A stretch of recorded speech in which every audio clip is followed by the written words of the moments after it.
Hello everyone, good morning. मैं दीपक कुमार रंजन आज आपके लिए एक नया टॉपिक लेकर आ चुका हूं।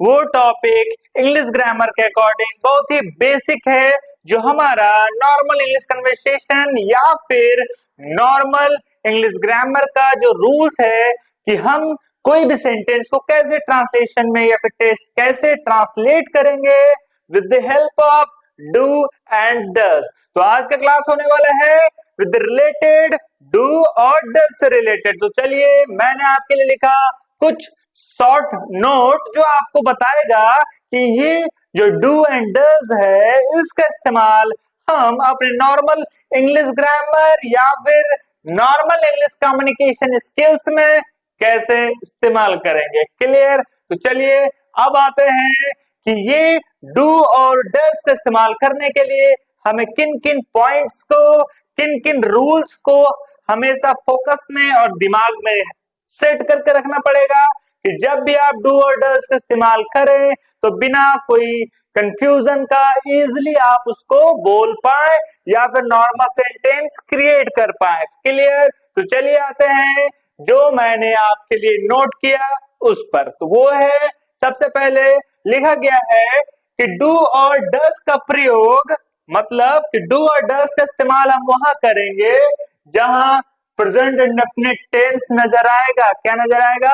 प्रेजेंट इंडेफिनिट टेंस, मतलब सिंपल से वाक्य जो सिंपल प्रेजेंट टेंस से भी रिलेट करता है, इसी को तो सिंपल प्रेजेंट टेंस या फिर प्रेजेंट इंडेफिनिट टेंस भी कहा जाता है। क्लियर? लिखा हुआ है कि प्रेजेंट इंडेफिनिट टेंस के वाक्यों में या फिर ये मेन वर्ब और हेल्पिंग वर्ब के रूप में इस्तेमाल किया जाता है।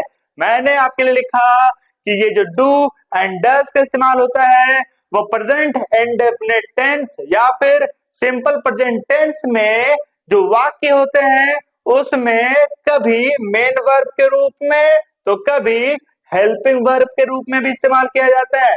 क्लियर? आगे देखते हैं क्या है। लिखा गया है कि ये main verb and helping verb के रूप में इस्तेमाल किया जाता है। इसका प्रयोग सिंपल प्रेजेंट टेंस के वाक्यों में होता है। किसमें होता है?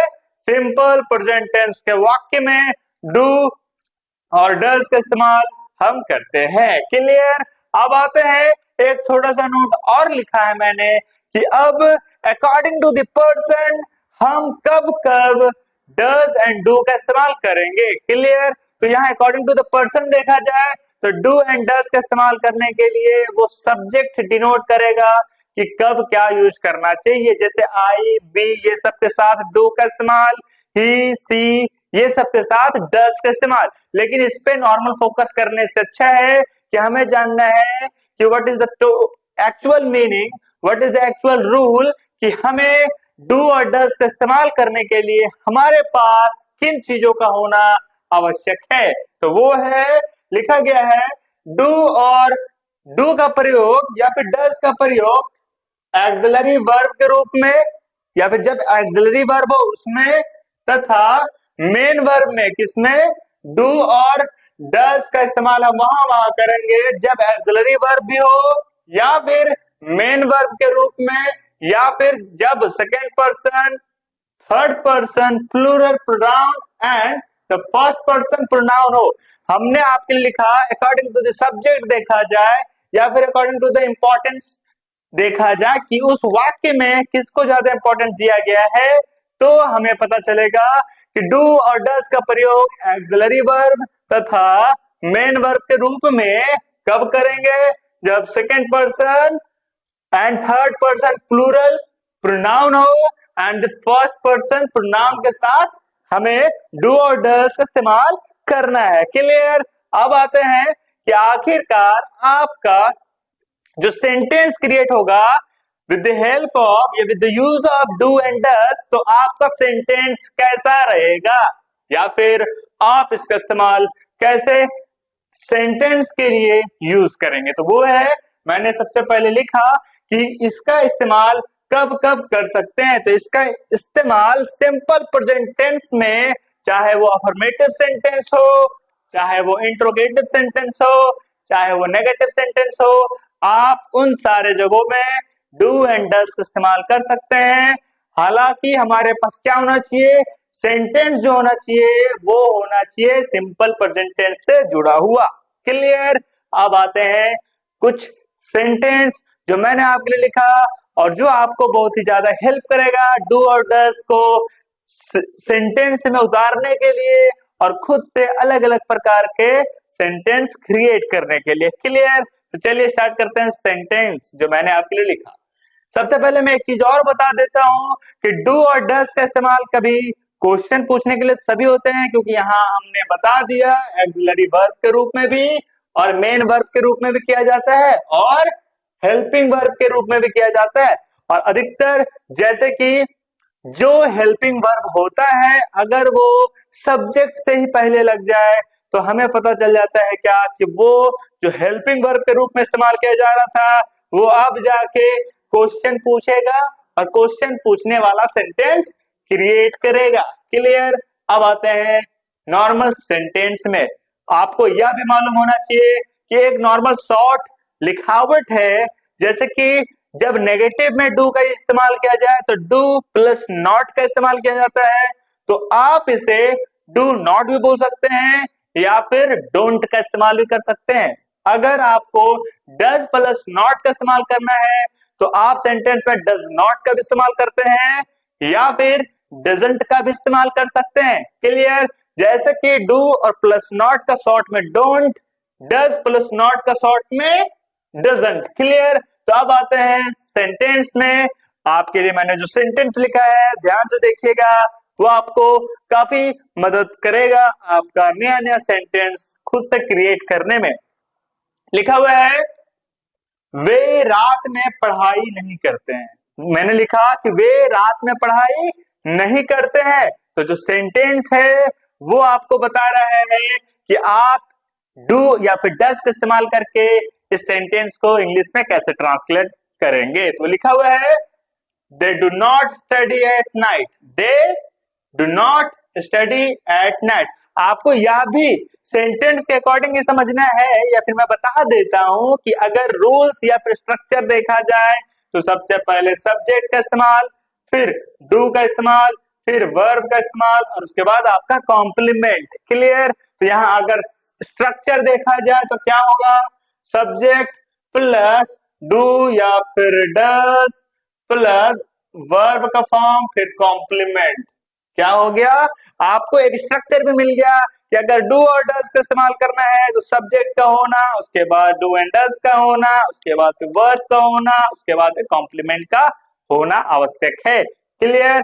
आपको सेंटेंस के अकॉर्डिंग रूल्स भी मालूम चल गए। अब आते हैं नेक्स्ट सेंटेंस जो मैंने आपके लिए लिखा है, वो है मैं यह रोज करता हूं। जैसे कोई काम मेरे पास ऐसा है कि जिसे मैं प्रत्येक दिन करता हूं, तो उस सेंटेंस को आप कैसे करेंगे और कैसे हिंदी टू इंग्लिश ट्रांसलेट करेंगे।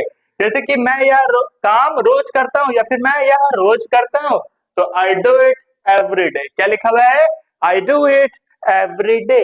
जिस प्रकार से वे रात में पढ़ाई नहीं करते तो they do not study at night, तो इसको आप डू नॉट को सेम एक साथ बोल सकते हैं, they don't study at night, they don't study at night. उसी प्रकार से मैं यह रोज करता हूं तो I do it every day. Clear. इसी प्रकार से नेक्स्ट सेंटेंस जो है वो आपके लिए है लड़के अपना काम समय से करते हैं। जैसे जो लड़के हैं वो अपना काम समय से करते हैं, तो the boys do their work on time. क्या लिखा हुआ है, the boys do their work on time. जैसे कि the students do their work on time, the policeman do their duty on time. Clear. तो इस प्रकार से आप अनेक प्रकार का सेंटेंस डू एंड डज से रिलेटेड आप इजिली क्रिएट कर सकते हैं without any doubt. Clear. Next sentence जो है वो आपके लिए है आप इस नौकरी के लिए आवेदन क्यों नहीं करते हैं। जैसे कोई वैकेंसी आया जिसे आप आवेदन या फिर अप्लाई नहीं किए हैं, तो किसी ने बोला कि आप इस नौकरी के लिए आवेदन क्यों नहीं करते हैं। तो यहाँ क्वेश्चन भी है, हमसे क्वेश्चन पूछा भी गया है, नेगेटिव में भी है। तो इस प्रकार का सेंटेंस अगर आपको ट्रांसलेट करना बोला जाए या फिर इसमें आपको डू एंड डज का इस्तेमाल करा जाए तो देखिए क्या इस्तेमाल होगा, या तो डू या तो डज लिखा हुआ है। वाई डू यू बोल सकते हैं, या फिर why don't you apply for this job. Why don't you apply for this job, मैंने यहाँ पूछा कि आप इस नौकरी के लिए आवेदन क्यों नहीं करते, तो इसके लिए यहाँ जो आपका सेंटेंस निकल के आया वो आया why don't you apply for this job, क्या आप इस नौकरी के लिए आवेदन क्यों नहीं करते हैं। तो इस प्रकार का सेंटेंस भी क्रिएट करना हो या फिर अपने मन से बनाना हो तो आप डू का इस्तेमाल इजिली कर सकते हैं। नेक्स्ट है उसे क्रिकेट खेलना पसंद नहीं है। मैंने क्या लिया, उसे सेकंड पर्सन ले लिया कि उसे क्रिकेट खेलना बिल्कुल पसंद नहीं है या फिर पसंद नहीं है। तो इस प्रकार का सेंटेंस के लिए जो आपका नॉर्मल इंग्लिश कन्वर्ट किया जाएगा तो वो है he does not like to play cricket, he does not like to play cricket।